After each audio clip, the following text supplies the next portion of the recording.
Magandang umaga, tanghali, hapon, gabi sa Aquarius zodiac sign with the air elements. Yan ha, kay Lola Baby po nagpapakilala. Isa lang pong like, subscribes, and share. Bibigyan ko kayo ng reading sa buong buwan, okay, ng August. Yan ha. Kung di ako magkamali, August 5 na ngayon. Yan ha.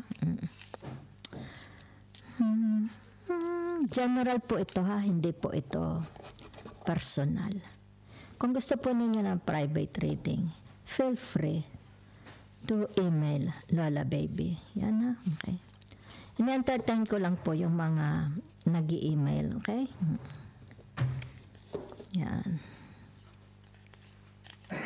So let's see your energy, diba? What's in your energy? Okay, anong gusto nyong malaman?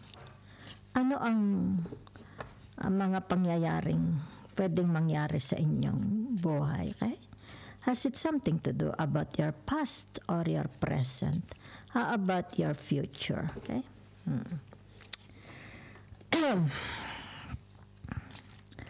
La la la la la la la la la la. Yan no? It's like, it's in your energy, get back to the basics. Yan ha? Has it something to do about your work? Okay? About your relationship, marriage, friendship,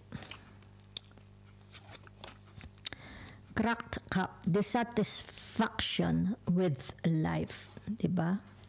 Yan. Kung bagay, baway, may mga, kung ano ito, let's say sabihin natin na experience mo, no? Ibig sabihin niyan, hindi na, it's like hindi mo na may ibalik, okay? Ang nakaraan, okay? Ano example? Let's say sabihin na natin, umibig ka, pagkatapos, ang natamo mo lang is pagdurusa, okay? Kahit pa siya bumalik sa buhay mo, wala na. Okay? Kumbaga dito'y nagkaroon na ng biyak. Okay? Siguro mabuo man ito pero wala ng trust, di ba? Okay. Kung halimbawa pinabayaan ka, ibig sabihin nito ay kung may abandonment na nangyari sa inyo at ito'y tinatawag na they will come back for an apology. Pwedeng magpatawad pero hindi na ma-fix, di ba? Okay? Dahil napakarami na ang mga oras na na-wasted, taon, di ba? Hindi na maibalik yan. So, for some of you, cracked cup, di ba? It's like relationship na sira, di ba? Hindi mo na yan maibalik. Maidikit man yung tasa, pero ito is may peklat na, okay? Nakikita mo na yung tinatawag na kapintasan na it will only remind you, okay? Ng mga nangyari. Chair-filled. Someone new is entering your life but you are already married. Diba? Merong gusto uling pumasok sa buhay mo. Maaari ito'y sabihin na natin the fast, diba? Maybe they are regretting, diba? Yan. It's like kung bibigyan mo siya ng pagkakataon to start all over again, diba? But kung baga dito ay marami ng mga nangyari sa buhay mo, di ba? Kasi may nakaupo na. Maybe you're already married, di ba? Yan. Whale. Great worry over nothing. Huwag kayong mag-alaala. Huwag niya kayong magpakaisip, di ba? Kung wala pa kayong result na nalalaman na dating sa inyo, okay? Huwag kayo masyadong magpaka-focus. Yan. It's like tinatawag na divert mo ang attention mo sa ibang bagay. Diba? para hindi mo ito maisip. Huwag mong parusahan ang iyong pag-iisip.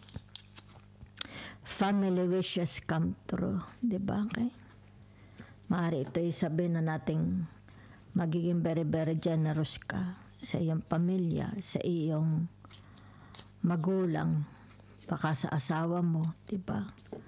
Family wishes, maaring to sabihin na nating hindi na magiging malamig ang inyong buhay, ang inyong bahay, ang inyong relationship. Baka merong additional members darating o baka children, di ba? Dog, protection from a powerful friend. Yan. Pero naman pala kayo mga kaibigan talagang they will stand up for you. Yan. Mahal na mahal kayo. Camel, persevere and you will overcome problems. Diba? Yan. Perseverance. Para matapos ang problema. Whatever the problem is, your problem is, things will not always be this way. A change is coming. Diba? Yan o caterpillar. Diba? So caterpillar represents yung tinatawag the hibernation, di ba? Para yung caterpillar turns into a beautiful butterfly, kailangan nilang mag-hibernate, di ba? It's like tinatawag evolution ba yun? Pagbabago, magbabago, magkakaroon silang pakpak, di ba? Yan, no?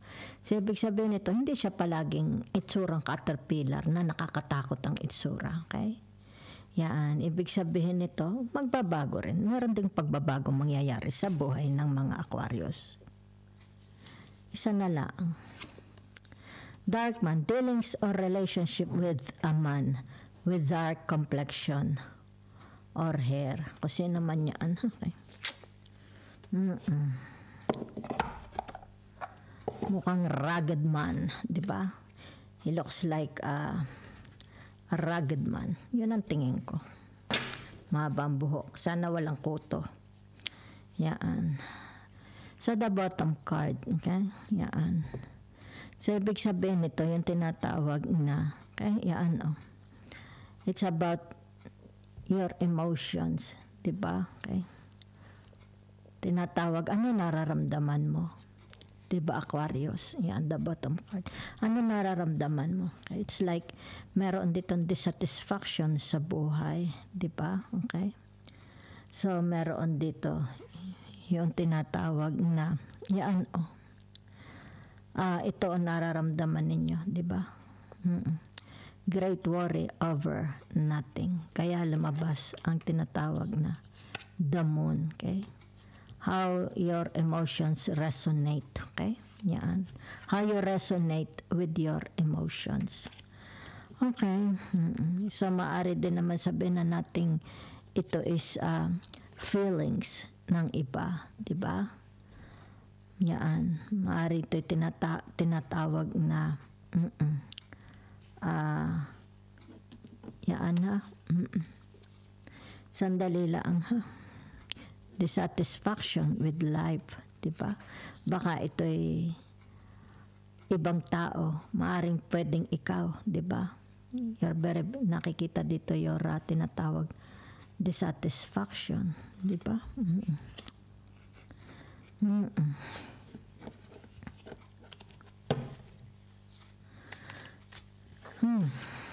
Let's see. That's your emotion, huh? How you resonate with your emotion. Okay. Para sa mga Aquarius.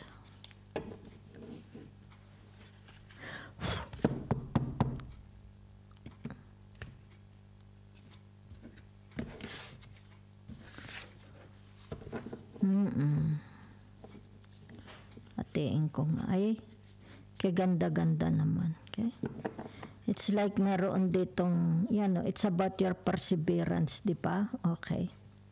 So, ibig sabihin nito, magkakaroon ng tagumpay, di ba? Perseverance to achieve, magkaroon ng achievement, success, di ba? Perseverance na makuha ang posisyon, di ba? perseverance na makabuo ng pamilya, perseverance na mabago ang kanyang kapalaran, di ba? Okay? Kita mo. So perseverance for some of you, tinatawag na success is on the way, di ba? So ito yung tinatawag movement. Ayan, ha? Yan, it's like tinatawag there is a incoming communication, a very very good news coming your way, di ba? Kasi blue na blue ang kabayo. Yan, ha? Good news, blessing is coming your way. Maybe a promotion, okay? A windfalls of money, okay? Ano pa, maybe ito yung tinatawag at travel plan, di ba? Yan. So maybe ito yung tinatawag comes from a high person with high authority, okay? Yan. So it's a very very good news darating sa inyo, okay? Baka dito yung tinatawag merong buntis. Yan. Meron, sabihin na nating nabuo ang bata sa conception sa womb ng nanay. So it's a good news too, okay? Yan. And good news to celebrate, di ba? So maaaring there is also a graduation, di ba? Let's say sabihin na natin nakatapos ng pag-aaral, maybe in college or university or sabihin natin masteral or PhD, di ba? Okay? It's like tinatawag a new position, a new job, okay? Maybe sabihin na natin you will be given a tinatawag na title, hindi title, halimbawa position, di ba? It's more about managing a position, okay? Managing a business, managing a company, okay? So, napakaganda, ha? Okay. Bumabalik na naman ito. Yan, okay, tamo. Yung tinatawag na bottom card ninyo, okay? Narito na naman again, the moon, okay? Sino itong the moon? It's like tinatawag how they resonate, okay? How they resonate with their emotions, di ba? Okay. So, ibig sabihin nito, narito ang tinatawag na the tree of wands, di ba? So, ibig sabihin nito, okay? Meron ditong tao, okay? It's like nakaka-experience siya, okay? Ng tinatawag na troubled, okay, sa kanyang marriage, okay? Marriage troubled, I do not know, di ba? Yan. So, pwede rin ito yung tinatawag na troubled sa kanyang trabaho, okay? Yan. So, ano pa ito? Maybe sabihin na nating troubled siya, okay, sa nakikita dito yung kanyang inferiorities, 'di ba? Insecurities. Nakikita rin dito yung tinatawag na the inner child self, 'di ba? Na nawawalan siya ng pag-asa. Nawawalan ng pag-asa, okay? So, wag na dahil kasi arena, okay? Kung ano man yun, ibig sabihin nito, yan na, okay? It will not last long kung ito nararanasan ninyo, okay? So, tingnan natin. Okay. Narito ang tinatawag na the Seven of Cups. Yan, okay, yan, kita ninyo. The Seven of Cups. Sino itong kasama ninyo sa buhay nyo? Diba? Okay. Asawa mo, okay? Biyanan mo, okay? Yan. Aray, sandali. It's like meron ditong, sandali ha, okay? So, from the Seven of Cups to the Eight of Cups, yan ha? Magiging very, very blessed, okay? There is something to celebrate, okay? Something to celebrate. Sino ito? At is this yung tinatawag, sino kasama mo sa buhay mo, asawa mo? Something to celebrate. Kasi narito ang the Ace of Wands, okay? Maybe a birthday, a wedding anniversary. Diba? Yan. Maaari ito yung tinatawag na pag-iisang dibdib, okay? Maybe sabihin na nating unit magpapakasal, either magpapakasal. It's all between ikaw at yung ano mo, okay? Halimbawa sabihin na nating asawa mo, kasi it's malakas dito asawa, di ba? It's like siya ang soulmate mo, di ba? There is something to celebrate. Yan ha. Blessings. Baka buntis, hindi ko alam ha. Something to celebrate. Pwede rin ito yan bawi sa trabaho ninyo, okay? Yan. A good news, okay? It's like a very, very good news. Yan. Something to celebrate, okay? Because you are not alone here, okay? Either you are with the in-laws, di ba? Okay? Baka the in-laws will give you, sabihin na nating, ang asawa mo, di ba? A portion of land, a house. It's coming from others. Kilala ninyo, okay? So there is, ibig sabihin ko ano meron dito nangyayari sa tinatawag na 7 of Cups to the 8 of Cups ay ito, di ba? Yan. It's like binibigyan ka, okay, ng tinatawag permiso para yumaman umasenso. Yan. It's like meron ditong sabihin na nating hatian, okay? Hatian ng kayamanan. Hatian. It's like there is also conjugal properties, assets, nakikita ako dito, okay? Okay. A marriage, di ba? Narito rin ang marriage, di ba? So, meron din dito tinatawag na nalulungkot siya, di ba? Ibig sabihin niya, tinatawag na, kasi narito, okay? Narito, someone wants to come back. Gustong bumalik sa buhay ninyo, okay? So, ang nakikita ko dito ay once upon a time in China. Once upon a time, nakarelasyon mo ito. They want to come back, di ba?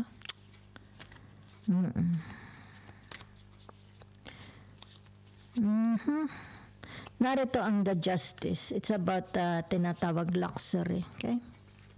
The justice, yan ha. Whatever is this, a luxury trip, a luxury travel, a luxury celebration, birthdays, di ba ga? Something to remember. Kasi narito, there is something to celebrate, ha? Yan. Something to celebrate. Sa tinatawag na August, yan ha. I do not know. It's like nakikita ko dito, let's toast, okay? For a celebration, big celebration. Maganda kasi napakagandang dala ng balitang ito. Okay? Okay, the two of swords, di ba? So ito yung tinatawag na one, okay? Two becomes one. Maybe planning for a marriage, di ba? O kaya sabihin natin munisipyo or simbahan, di ba? Soulmate sila. Ibig sabihin kaligayahan, punong-puno ng kaligayahan. It's like meron ditong masaya siya sa relationship na ito, okay? Napakasaya. It's like undescribable, di ba? Undescribable. Hindi niya paliwanag, ma-express ang sobrang sayang nararamdaman. Ay, baka buntis ito. Teka nga. The five of cups, di ba? So, ibig sabihin nito, there is, okay, tinatawag announcement to make. There is announcement to make. Okay, maganda ito. Okay? It's like siyensya. Baka ginamitan ito ng siyensya. Okay? An investigation. Kasi meron dito, it's like a gold, okay? A well. Ibig sabihin nito, merong na-resolve. Merong na-solve. Ay, nako, Santa Maria, ay napakagandang balita. Whatever is this, napakagandang balita po, ha? Okay. It's like meron ng tinatawag solution to the problems. Na-resolve, okay? Na-resolve. Nagkaroon dito ng tinatawag na to become one. Pwedeng babae at lalaki. Pwede rin naman limbawa nag-apply ka ng trabaho, nagkaroon ng di ba? Or may na-resolve na problema, okay? Maybe between a doctor and a patient, di ba? Employer between employer and employee. Basta ito'y nagkaroon ng tinatawag agreement. Yan, Yan, abundance. Napakagandang balita. May darating po soon. Napakagandang balita. Okay? So,